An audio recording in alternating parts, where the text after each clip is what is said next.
Bismillahirrahmanirrahim. Elhamdülillahi Rabbil alemin.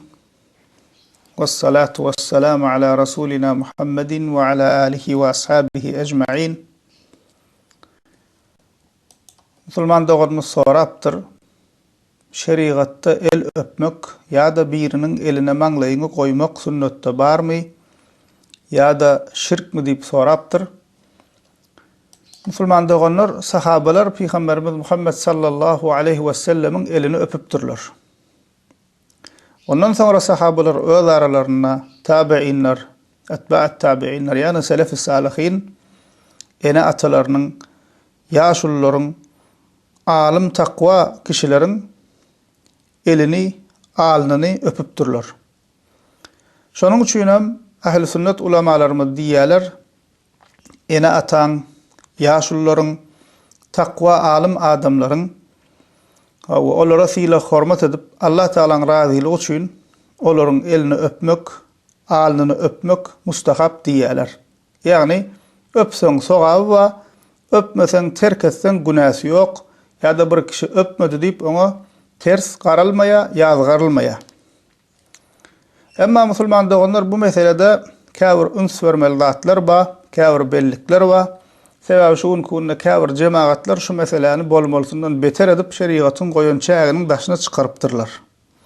Birinjisi musulman doğanlar el öpmek meselesini adat halyna getirmeli däl. Hemişe her görende ýöne el öpüp durmaly däl. Ya da el öpmese gen görmeli däl. İkincisi musulman doğanlar eli öpülýän kişiler tekebbirlenmeli däl. Aýmen elim öpülýär diýip näme özüni üstünü görmeli däl, tekebbirlenmeli däl. Ya da öz elini öptürjek bolmaly däl. Bularyň hiç biri edep ahlaga, takwalyga, pespälige sygýan hereketler däldir. Käbir bidgatçylar wa mesçitde oturguç goýup mescidiň ortasyna bütün jemagaty elini öpdürýär. Jemagat hem nowata durşan elini öpmek üçin. Bu dogry hereket däldir musulman doganlar. Üçüncüsü musulman doğanlar el öpmek meselesini salamın bir bölüğü hala getirmeli däl. El öpmegi salamın, salamlaşmanın bir bölüğü halatyna getirmeli däl. Misal üçin käbir kişiler wa biri bilen görüşende salamlaşanlaryna biri birinin elini öpýärler. Her görende şoň ýalak edýär. Bu ýalňyşdyr. Salamın bir bölüğü halatyna getirmeli däl. 4. Nämehremiň eli öpülmeli däl. Biri-birine nämehrem bolan zenan erkekler biri-birini öpmek dogry däl. Käbir bidgatçy pirler we aýallary elini öpdürýärler. Şu şeriaty ters hereketdir, haramdyr.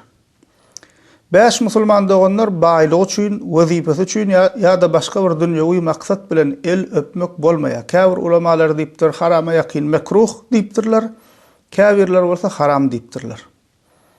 Yani el öpülenine diňe Allah Teala'nın razılığı üçün yaşını silap ya da ene atan ya da alim takwa kişiň Allah Teala'nın razılığı üçün dünýäwi maksat üçün däl diňe Allah Teala'nın razılığı üçün şolary silap hormat bilen näme eli ya da alny öpülýär. Emma dünýäwi maksat bilen hususan baýlaryň wezipedäki adamlaryň elini öpmek bolmaýar. Sonra oda doganymyz hem sorapdyr. Ya näme el öpmek ya da birinin elini manglaýyna goýmak sünnetde barmy diýipdir. El öpüp manglaýa goýmak musulman doganlar bolmaýar. Käbir el öpýärsäň manglaýyna degirýär elini öpýän kişiniň şol bolmaýar. Sebäbi käbir ulamalarymyz diýär, şonu kiçi secde diýip atlandyrýarlar. Goýa şoň eline secde edýän ýalak diýip näme kiçi secde diýip atlandyrypdyrlar. Bu hereket hem dogry däl.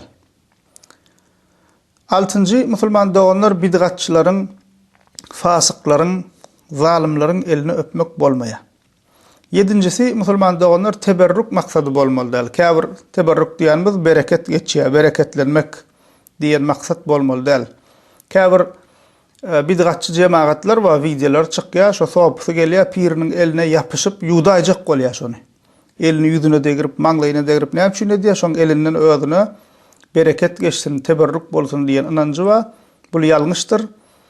Şirke sebäp bolýan hereketdir, inancına göre şirk hem bolup bilýär. Şoň üçin bu hilek inancam bolmaly däl musulman doganlar. Ya da şo hilek jemaatlar we öz pirleriniň Galany gaçan zatlaryny öpüp, okşap, ýüzüne gözüne sürtüp berenler. Näme üçin? Şondan bereket geçýär, teberrük bolýar diýip edýärler. Bu zatlaryň hemmesi İslama, sünnete ters hareketler. Demek nämeker musulman doganlar näme şul esaslara üns bermeli, şu ýalňyşlyklary el öpülene goýbermeli däl. Her bir işte musulman doganlar şeriatyň, diniň çäginden çykmaly däl. Sahabalar her işinde sünnete göre amal etmeye çalışardılar. Biz hem şolar görülle almaly. Misal üçin sahabalaryň her kizijek zada üns berişlerine seredin. Bir misal bereýin. Tirmizi'de geçýär bu hadis Enes bin Malik'ten. Bir sahaba gelip Peygamberimizden soraya, ya Resulallah, er-racul minna yalqa ahahu aw sadiqahu ayanhani lahu? Qala la. Qal efeyeltazimahu ve yuqabbiluhu? Qala la. Qala efeyakhudhu bi yadihi ve yusafihuhu? Qala na'am.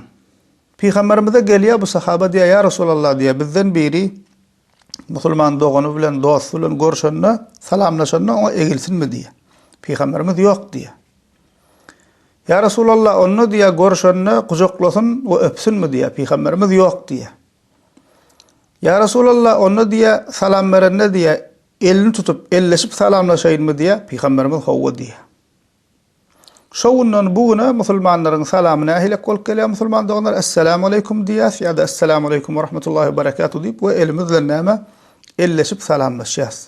Sünnet şul. Emma şoň ýandan her görüşende Peygamber sallallahu aleyhi ve sellem gujoklaşmakla ruhsat bermändir. Her görüňde gujoklap öpmekle ruhsat bermändir. Goraýmaga biziň gözümüz bilen seretsek bir kiçijek ýönekeýje zat ýalak aýnäme ziýany bar diýäjek ýalak mesele bolyn, emma sahabalar hem näme şunu hem gelip Peygamberimizden soraýarlar we Peygamberimiz sallallahu aleyhi ve sellem hem şunu açıklaýar. Salamlaşanda egilmek bolmaýar diýär. Her salamlaşanda gujoklaşmak, öpmek bolmaýar diýip näme Peygamberimiz dogry edebi salamlaşmaklaryň edebini öwredýär musulman doganlar. Demek bizim şundan näme misal almaly, näme öwrenmeli musulman doganlar? Her bir işimizde şeriatyň, diniň çäginden çykmaly däl. Dine degişli hiç bir täze düzgün goşmaly däl. Sünnette gelşi ýaly amal etmeliler musulman doganlar. Alhamdulillah.